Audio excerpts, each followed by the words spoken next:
Son claras las funciones, qué le toca a los gobiernos regionales, qué le toca al nivel nacional, y no estarnos cruzando.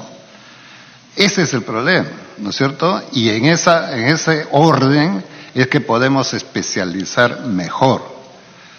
Entonces, eso es lo que estamos tratando de hacer en la práctica de los hechos, ¿no? Por eso es que cuando yo hablo de un fondo de inversión, no estoy tratando de sustituir a los técnicos y a la capacidad de priorizar en cada pueblo. Cada pueblo sabe por dónde le aprieta el zapato. Lo que tenemos es que ayudarlo técnicamente a enrumbar esas prioridades, antes que sustituir. Es decir, como tú no lo puedes hacer, yo lo voy a hacer. Y eso es lo que no hemos podido resolver. Entonces, la otra cosa es en educación. Educación también se ha hecho un cambio de responsabilidades. Las regiones que dirigían las UGELes, ¿no?, y la Dirección Regional de Educación, de pronto se cambió con el Ministerio de Educación, que ponía directamente a los directores de la UGELes, cuando no ha cambiado el sistema.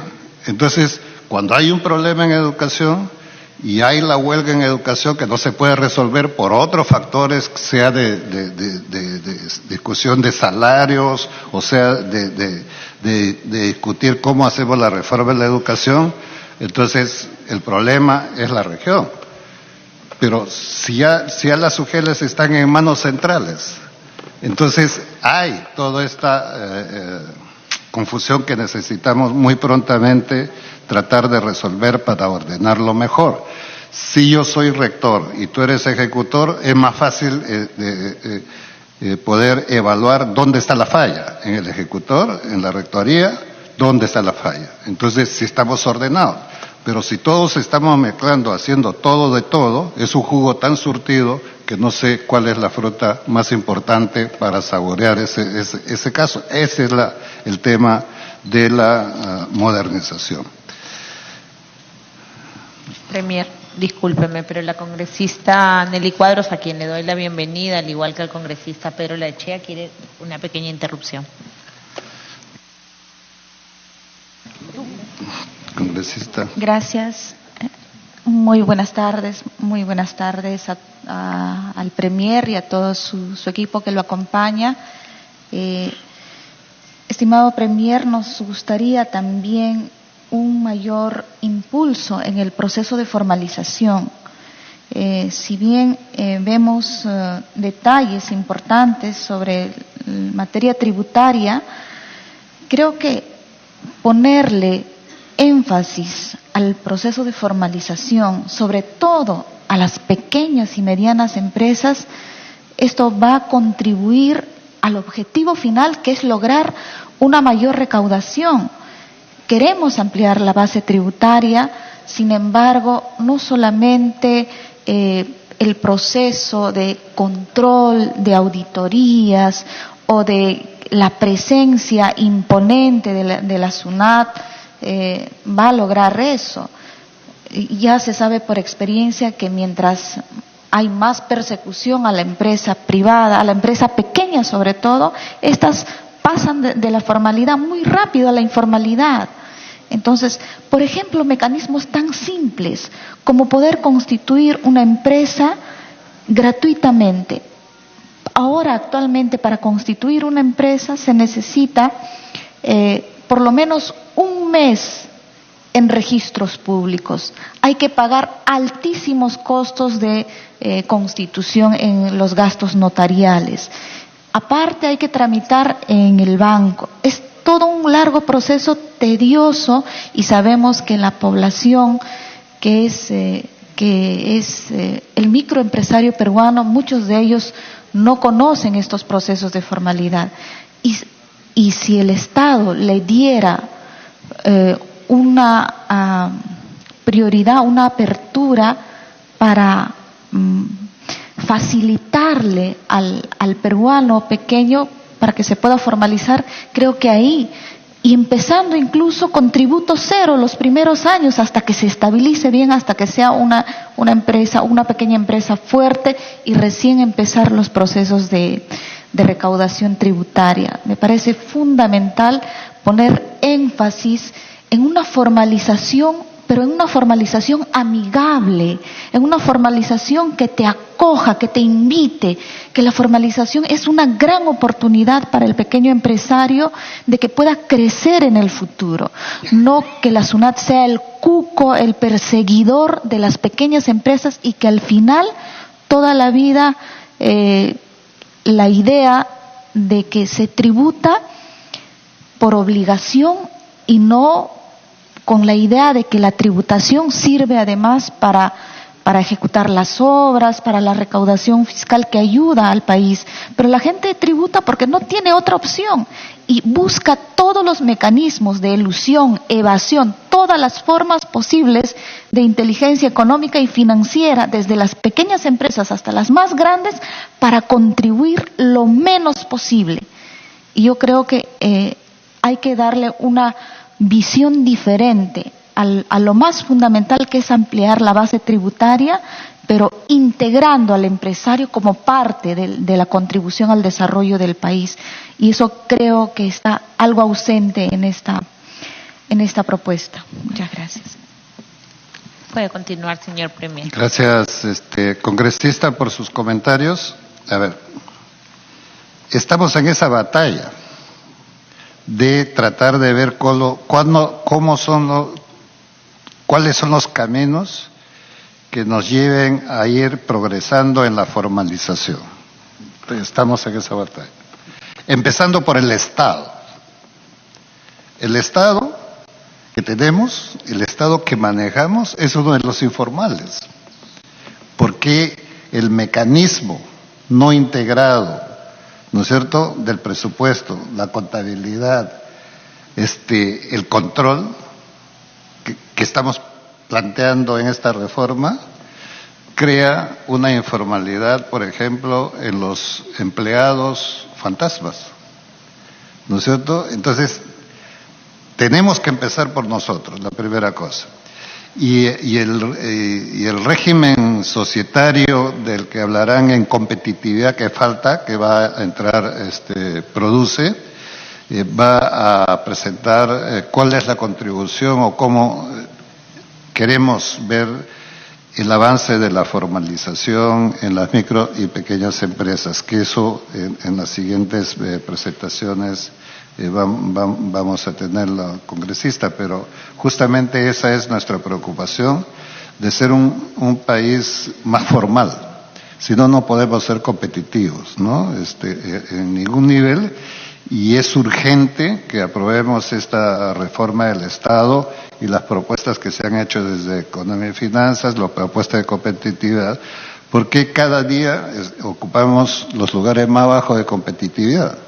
Y allí, con ese nivel, estamos con la ilusión de querer pertenecer a la OECD. Entonces, por eso es nuestra urgencia y nuestro apuro para hacerlo.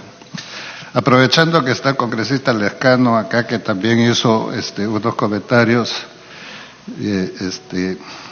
la primera, más política, colega Johnny, y aprovechando que dentro de pocos días o pocas semanas empieza el Mundial de Fútbol, usted como buen deportista sabe que un partido tiene 2 tiempos y el partido no termina hasta no terminar el último minuto del segundo tiempo. Entonces usted ha hecho alusión a un primer tiempo de un mismo periodo de gobierno. Nosotros estamos jugando el segundo tiempo. En el segundo tiempo se esperan los goles que necesitamos ganar, ¿no es cierto? Entonces, lo que quiero decirles en lo que es el tema de la confianza, porque su preocupación es válida, es absolutamente válida. Hay una total desconfianza en todo lo que se hace y lo que se dice. Entonces, usted dice, bueno, ¿cómo es que vamos a confiar en darles a ustedes las facultades? ¿Qué cosa me van a decir, me ofrecen? ¿Cómo me garantizan? Y ha dicho, acá han pasado no sé cuántos primeros ministros diciendo esto. Yo no le voy a decir muchas cosas, excepto decirle que Los resultados son los que van a dar la confianza. Yo lo que quiero es, usted ayúdeme a jugar el segundo tiempo.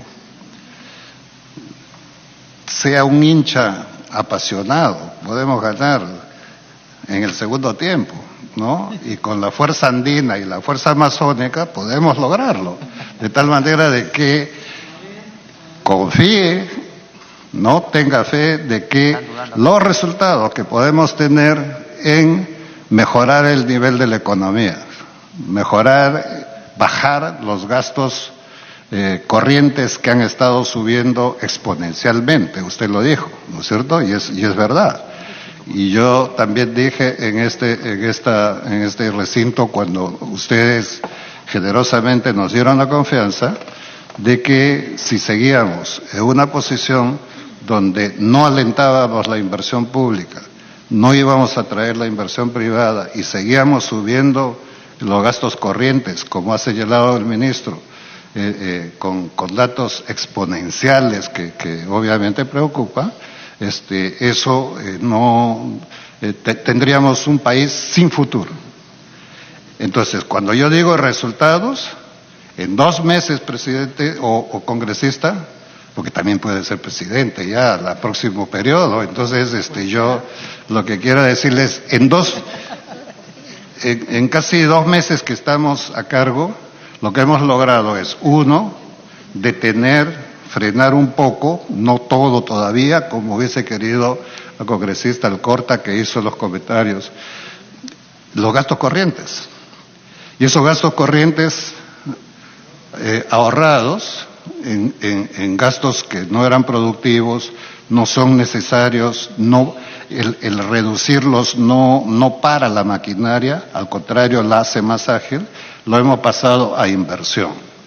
Entonces, solamente ese juego nos ha permitido poder financiar, y hace unas horas atrás, ¿no es cierto?, el día miércoles de manera concreta, hemos lanzado cerca de 6.250 millones de soles. Parte de estos decretos de urgencia para financiar proyectos además que han estado paralizados, nuevos proyectos en pequeñas comunidades que no alcanzaban en el presupuesto del año 2018, se financiaron con esto. Entonces, eso es un resultado concreto. Y si ustedes, y con su apoyo, congresista, confían una vez más, ¿no es cierto?, nosotros vamos a venir, como dije, cada 6 meses a informar. Hemos avanzado en esto y tenemos estos nudos. Y cuando tengamos nudos y hemos hecho una propuesta para avanzar dentro de la modernización, dentro de la política tributaria, que vemos, ¿no es cierto?, que puede no estar funcionando adecuadamente o puede estar frenando alguito, lo corregimos. No veo por qué podemos tener temor a corregirlo. No tenemos la petulancia, ¿no es cierto?, de ser los sabios, que una vez que planteamos eso, así es. Somos los obreros más bien de querer un país que se construye poco a poco, ganando la confianza de la gente, por eso es el diálogo. Y más bien se ha dicho, este gobierno, este ejecutivo, es débil, porque dialoga. Para decir una cosa, dialoga. Por supuesto. ¿Qué derecho nos da a nosotros como presidente de la República, el presidente Martín Vizcarra, o nosotros como ministros, a imponer las cosas así a rajatabla? No nos da ningún derecho. No tenemos ninguna vanidad, ninguna soberbia de ese lado. Tenemos la humildad de que nos han colocado el destino en estos momentos para poder hacer eso. Así que yo lo que le puedo decir es, confíe que vamos a lograrlo. Y vamos a lograrlo y venir con resultados concretos. El comentario de congresista Domínguez sobre básicamente los servicios compartidos. nosotros estamos evaluando lo que es esta experiencia de los MACs, de tener una unidad de servicios que permita al poblador ahorrar tiempo, ¿no es cierto?, fundamentalmente, y también gastos mediante este sistema concentrado de lo que otros le llaman ventanilla única. Y lograr con esta integración lo que ahora es, por ejemplo, Piura. Creo que, no sé, voy a poner el ejemplo de Piura. Ahí está. Bueno, porque Ancas también. Pero en Piura tenemos más de 200 locales del gobierno nacional, 66 de ellos en la capital. 66 de ellos en la capital, ¿no?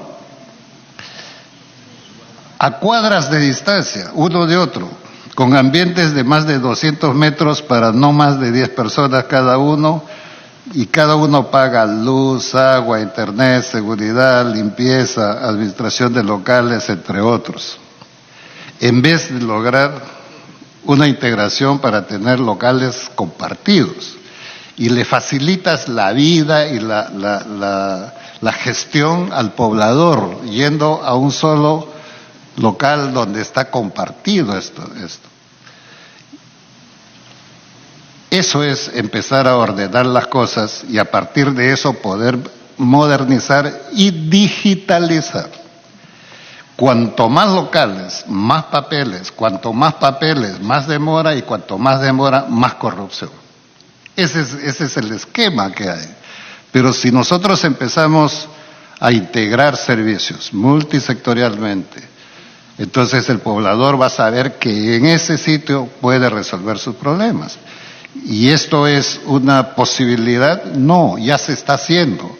Lo que pasa es que lo que se hace no se evalúa lo suficiente y se quiere volver a inventar las cosas. Esos MACs están funcionando y podemos regarlos por todo el país, ¿no es cierto? Pero para hacerlo, los propios sectores tienen que tener una visión de que la integración es más fuerte que la sectorialización.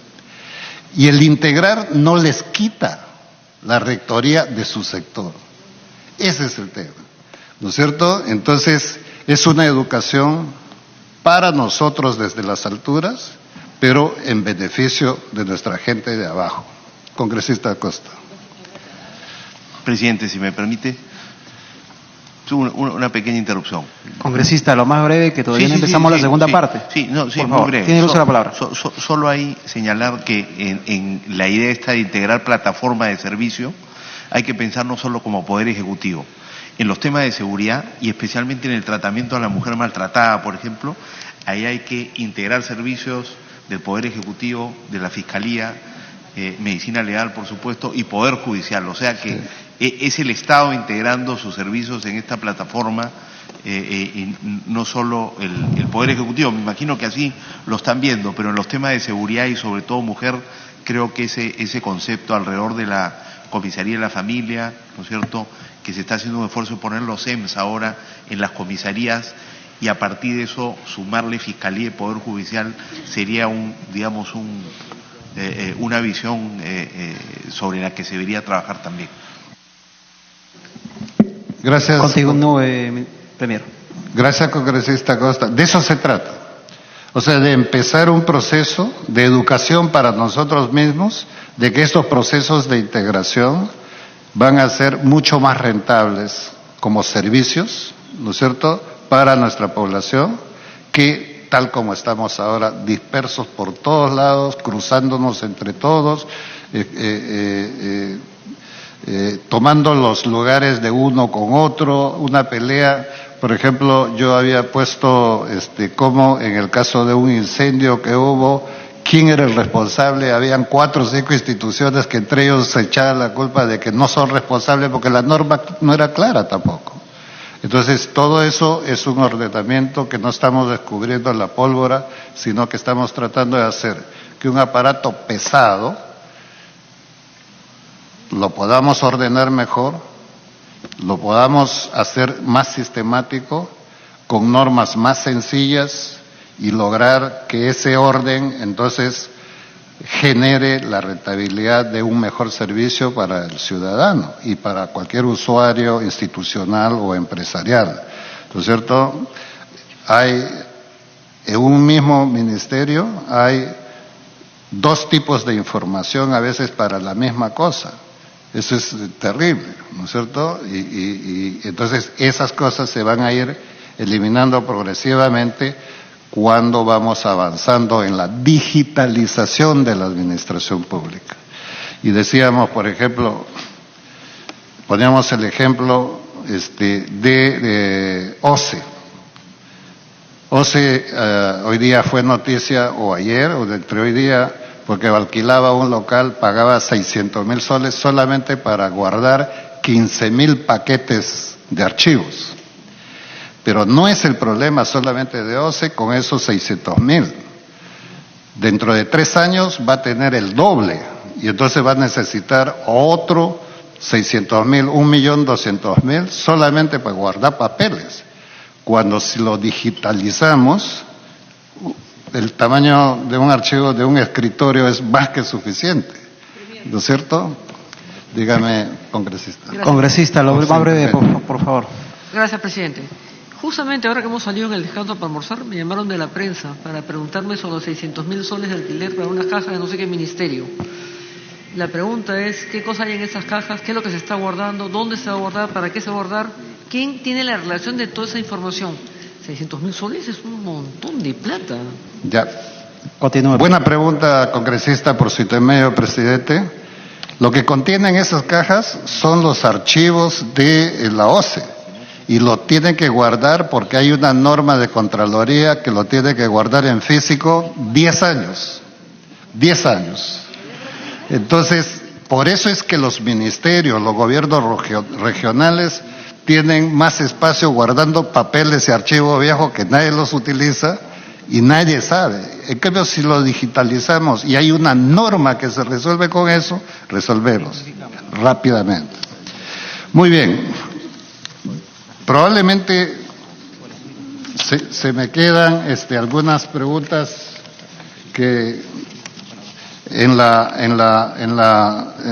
cantidad y el entusiasmo que han puesto los congresistas para no solamente hacernos unos comentarios sobre la propuesta, sino hemos recibido aportes súper interesantes de los distintos congresistas que han intervenido, que hemos tomado nota, y si hay alguna respuesta que no lo estoy dando en estos momentos, nosotros podemos, presidente, darlo por escrito cuando así sea necesario. Pero quiero cerrar diciendo, colegas congresistas, es urgente esta reforma del Estado. Todo lo planteado por nuestro ministro de Economía y Finanzas sería súper limitado si no logramos este cambio de un Estado mucho más moderno. Así que yo creo que aquellos que aspiran a tomar la posta de gobierno el próximo año podrían encontrar un país que va con mejor orden, una nave más rápida y ¿quién va a ser el ganador? La población. Así que les pido todo su apoyo en estas facultades que estamos pidiendo. Muchas gracias, presidente. Congresista Alcorta, lo más corto posible que tenemos que empezar el segundo bloque. Estoy segura que es de interés. Todos los medios de comunicación, prensa, televisión y radio han hecho la denuncia de 22 violaciones a menores de edad. Todos menores de edad en Bagua, en la selva. El compromiso suyo de acá, presidente, como estamos en una comisión de constitución, una respuesta en 24 horas. Población vulnerable, 21 menores de edad violados y nadie sabe nada porque es muy lejos. ¿Cuál es la respuesta del ministro del Interior, de usted, ministro de Defensa? ¿Quién responde por esto? Urgente, están todos los periódicos, acá está, ya salieron los medios de comunicación también de televisión. Esa noticia, para la prensa debería ser así, pues no esta cosa chiquita. Entonces, hay que responder por eso, compromiso suyo, Premier, ¿eh?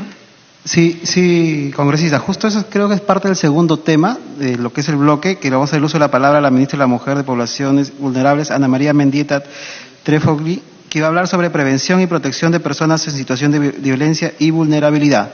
Tiene el uso de la palabra. Muchas gracias, señor presidente, señores y señoras congresistas, premier, colegas.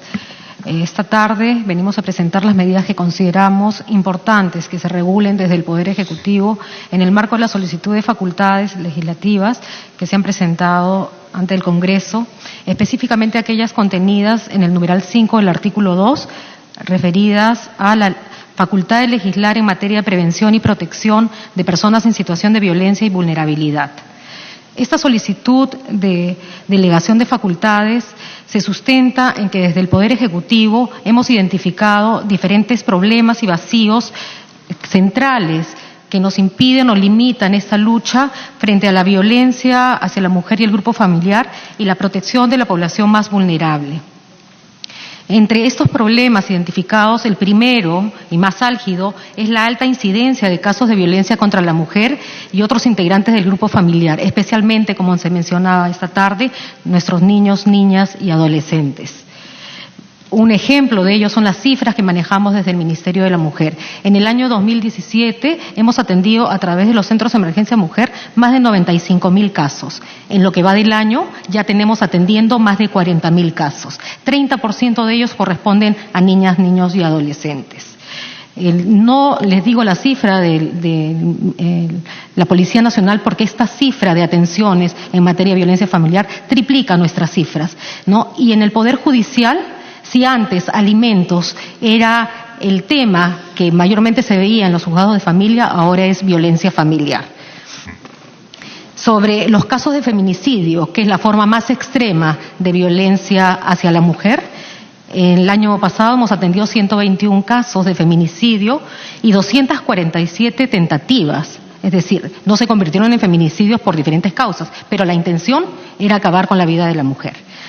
En lo que va del año 2018, y esto hasta fin de abril, son 43 casos de feminicidio que llevamos atendiendo y en los últimos días hemos tenido 3 más y 103 tentativas. Se ha identificado un incremento de 99 casos más de tentativas en relación al mismo periodo del año 2017.